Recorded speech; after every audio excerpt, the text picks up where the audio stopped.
इकलौते बेटे ने अपनी मां को पीट पीट के मार डाला और अब पिता अपने बेटे के लिए, इकलौते बेटे के लिए फांसी की मांग कर रहे हैं। यह घटना हुई है जयपुर में।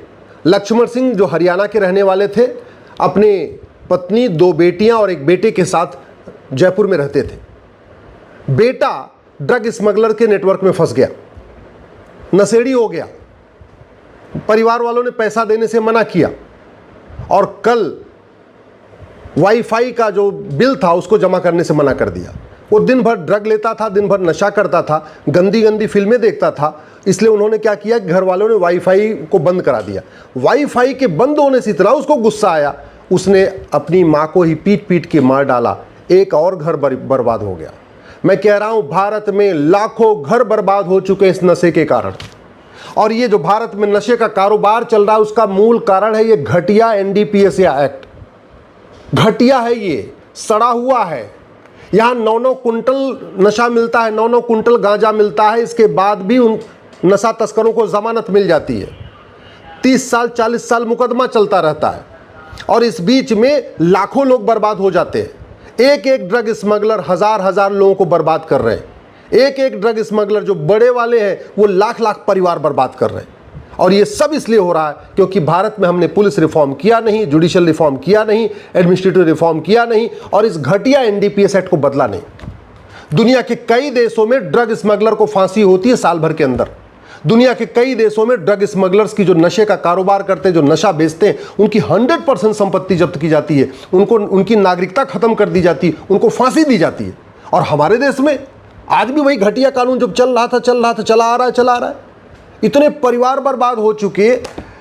कितनी बार ऐसी घटनाएं आ चुकी, नशेड़ी पति ने पत्नी की हत्या कर दिया, नशेड़ी बेटे ने बाप की हत्या कर दिया, नशेड़ी बेटे ने मां की हत्या कर दिया, नशेड़ी भाई ने अपनी बहन की हत्या कर दिया। जो नशेड़ी है उसको जो रोकेगा, स्वाभाविक सी बात है, उससे नफरत करेगा, गुस्सा करेगा। और अगर कोई ज्यादा रोकेगा तो मारपीट भी हो जाएगी, उसमें जान भी जा रही है। ये सब कुछ चल रहा है। ये लाइलाज समस्या नहीं है, ये विश्वव्यापी समस्या नहीं है।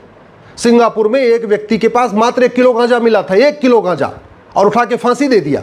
दोबारा किसी की हिम्मत नहीं है सिंगापुर में जाके वहां गांजा बेचे, चरस बेचे, अफीम बेचे, कोकीन बेचे। और भारत में ऑन डिमांड ड्रग सप्लाई हो रही है। ऐसा कोई कॉलेज नहीं है भारत का जहां पे ड्रग नहीं बेची जा रही है। ऐसा कोई यूनिवर्सिटी नहीं है जहां ड्रग नहीं बिक रही है। यूनिवर्सिटी के पास, कॉलेज के आसपास जो चाय की दुकानें हैं, जो वहां पे बाकी और दुकानें लगी रहती हैं, वहां पे ड्रग मिल रही है। भांग की दुकानों पे, सरकारी जो भांग की दुकान है वहां पे भी ड्रग मिल रही है। जो शराब की दुकान है वहां पे भी ड्रग मिल रही है। ये सब क्यों हो रहा है?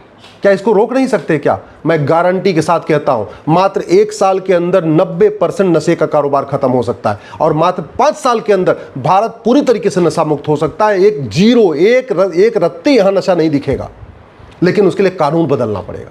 मैं पहले भी कई बार कह चुका हूं, इस भारतीय न्याय संहिता में एक नया चैप्टर जोड़ने की जरूरत है, offense relating to drug smuggling. इस ड्रग कारोबार को जघन्य अपराध घोषित करने की जरूरत है। सामान्य अपराध नहीं, जघन्य अपराध।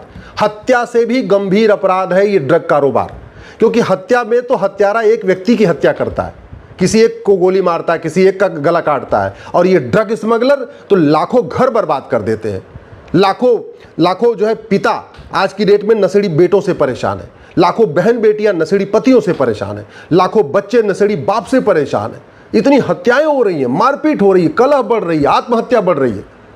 नशेड़ी बच्चों से परेशान होकर माता पिता आत्महत्या कर ले रहे, नशेड़ी पतियों से परेशान होकर बहन बेटियां आत्महत्या कर ले रही हैं। सब कुछ हो रहा है।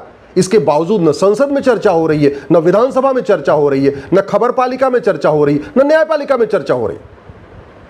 अब समय आ गया है इस नशे के खिलाफ पूरे देश में हल्ला बोला जाए, पूरे देश में नशे के खिलाफ आवाज उठाई जाए। इस बीएनएस को बदल के तत्काल इसमें एक चैप्टर जोड़ा जाए, offense relating to drug smuggling.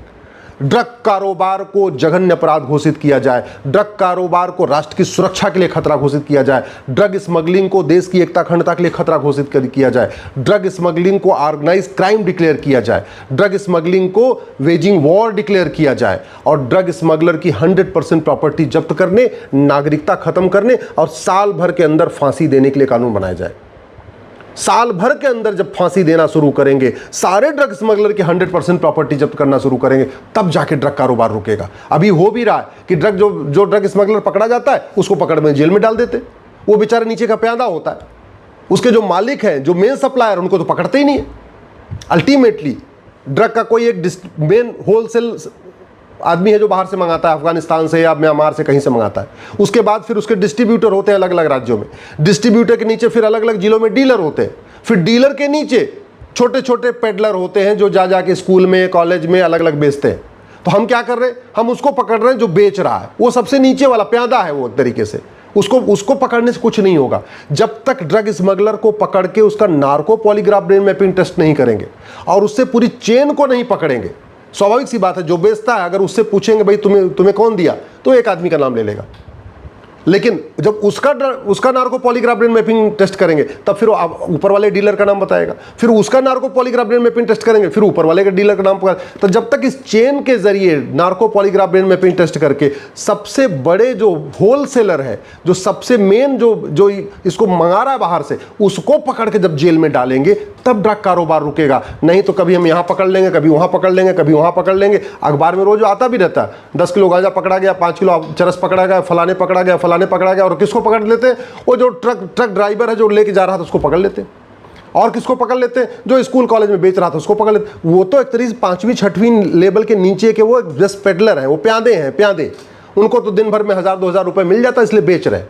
Actually main जो बैठे हुए हैं वो ऊपर बैठे हैं और उनके ऊपर आज तक हाथ ही नहीं डाला गया। आज तक पता नहीं, समझ में नहीं आ रहा कितने वो पावरफुल हैं ड्रग स्मगलर, कितने लोगों को फंडिंग कर रहे हैं, कौन कौन सी पॉलिटिकल पार्टी को फंडिंग कर रहे हैं, कौन कौन से नेताओं को फंडिंग कर रहे हैं। कि कभी हमने जो जो पकड़ा जाता है सप्लायर, उसको पकड़ के हम उसका नार्को पॉलीग्राफ ब्रेन मैपिंग करके पूरी चेन को पकड़ते ही नहीं है। ये बहुत बड़ी समस्या हो चुकी है। भारत का युवा बर्बादी की तरफ जा रहा है। पहले वो नशे में डूब रहा है और उसके बाद फिर वो पॉर्न फिल्में देखना शुरू करता है, ब्लू फिल्में देखना शुरू करता है, अश्लील सीरियल देखना शुरू करता है। पूरी उसकी जवानी बर्बाद हो रही है। और जब हमारा युवा ही बर्बाद हो जाएगा तो फिर तो देश बर्बाद हो गया ना। अल्टीमेटली जो यंग जनरेशन आज की है वो पूरी तरीके से नशे में डूब रही है, फिल्मों में डूब रही है। घटिया फिल्में, घटिया सीरियल, वही फूहड़पन, वही अश्लीलता, वही घटिया रीलें, वही नग्नता, वही फूहड़ता, उसी में दिन भर डूबा हुआ है। वही दिन भर देख रहा है, वही दिन भर सोच रहा है, दिन भर वैसे ही कर रहा है। इस ड्रग के कारण बलात्कार की घटनाएं बढ़ रही हैं। ये जो छोटी छोटी बच्चियों के साथ, 2-2 साल की बच्चियों के साथ बलात्कार हो रहा है, 3 साल की बच्चियों के साथ बलात्कार। सामान्य व्यक्ति 2 साल 3 साल की बच्ची के साथ बलात्कार कर ही नहीं सकता जब तक वो नशेड़ी नहीं होगा। ये जो भाड़े पे हत्याएं हो रही हैं, अल्टीमेटली नशेड़ी हो गया, ड्रग एडिक्ट हो गया। अब उसको अगर पैसा नहीं मिलेगा तो माँ बाप को मारेगा। अगर माँ बाप गरीब है, माँ बाप पैसा देने लायक नहीं है, तो जाके वो चेन स्नैचिंग करेगा, मोबाइल स्नैचिंग करेगा, झपटमारी करेगा, किसी और अपराध में शुरू हो जाएगा, किडनैपिंग का कारोबार शुरू करेगा। ऐसे हो रहा है। दुनिया भर के ड्रग स्मगलर, जो ड्रग कारोबार है, इसका केवल एक अपराध नहीं है। केवल ऐसा नहीं युवा बर्बाद हो रहा है, केवल ऐसा नहीं कि इससे केवल अपराध बढ़ रहे हैं, इसका बहुत बड़ा एक नेशनल रेमिफिकेशन हो रहा है। पंजाब में इस ड्रग के कारण धर्मांतरण हो रहा है। क्यों? क्योंकि किसी को आपने नशेड़ी बना दिया, जब वो ड्रग एडिक्ट हो गया और अगर उसको नशा नहीं मिलेगा तो जो उसको नशा देगा उसकी बात मानेगा। और यही होता है, जो नशेड़ी होता है, जो उसको नशा देता है, वो वही उसका माई बाप है, उसी की बात सुनेगा, बाकी किसी की बात नहीं सुनेगा। और नतीजा ये हो रहा है कि पंजाब में बड़े प्लान्ड वे में वहाँ दलितों के परिवारों में, छोटे छोटे परिवारों में पहले ड्रग दिया गया, उनको नशेड़ी बनाया गया। पहले उनको तो फ्री में दिया गया और बाद में उनको फ्री में देना बंद कर दिया। जब वो ड्रग एडिक्ट हो गए और नशे के लिए पागल होने लग गए तो बोला ठीक है कन्वर्ट हो जाओ। तो पंजाब में कन्वर्जन का खेल भी इस ड्रग के कारण चक्कर में हो रहा है। ड्रग के कारण अपराध भी बढ़ रहे हैं, ड्रग के कारण चोरी लूट झपटमारी बढ़ रही है, ड्रग के कारण जो है बलात्कार की घटनाएं बढ़ रही हैं, ड्रग के कारण जो है हमारी यंग जनरेशन बर्बाद हो रही है। और यंग जनरेशन का मतलब, बर्बाद होने का मतलब आपकी संस्कृति बर्बाद, यंग जनरेशन बर्बाद होने का मतलब पूरी पीढ़ी बर्बाद, यंग जनरेशन बर्बाद होने का मतलब पूरा देश बर्बाद, यंग जनरेशन बर्बाद होने का मतलब धीरे धीरे आपका देश गर्त में जाएगा, सोमालिया जैसा बन जाएगा। आपका धीरे धीरे जो है, जैसे बाकी और दुनिया के देश है ना, लगातार बर्बादी की तरफ जा, सेम स्थिति भारत की हो रही है। अगर अभी भी हमने नहीं संभले तो 10 से 15 साल के बाद बहुत ही भयानक स्थिति आने वाली है। आज की डेट में मोहल्ले मोहल्ले में ड्रग बिक रहा है, गांव गांव में ड्रग बिक रहा है, छोटे छोटे गांव में, छोटे छोटे कस्बों में, वहाँ पे भी ड्रग के गोले बिक रहे हैं। चाहे वो भांग में ड्रग की गोलियां हैं, चाहे गांजे की गोलियां हैं, चाहे वो चरस की गोलियां हैं, या फीम है, कोकीन है, जो दुनिया भर की बिक रही हैं। इसको रोकना ज़रूरी है। मैं माननीय प्रधानमंत्री से निवेदन कर रहा हूँ, नशा तस्करों की 100% प्रॉपर्टी जब्त करने, नागरिकता खत्म करने और 1 साल के अंदर उनको फांसी देने के लिए कानून बनाइए। नशा तस्करों का narco polygraph brain mapping test करके पूरी चेन पता करिए कि कौन कौन है उस पूरे नेटवर्क में। सबको जब फांसी देना शुरू करेंगे, मैं गारंटी के साथ कहता हूं 1 साल के अंदर भारत नशा मुक्त हो जाएगा। लेकिन नियम कानून बदलना पड़ेगा, पुलिस सिस्टम बदलना पड़ेगा, जुडिशल सिस्टम बदलना पड़ेगा और ये कानून बदलना पड़ेगा।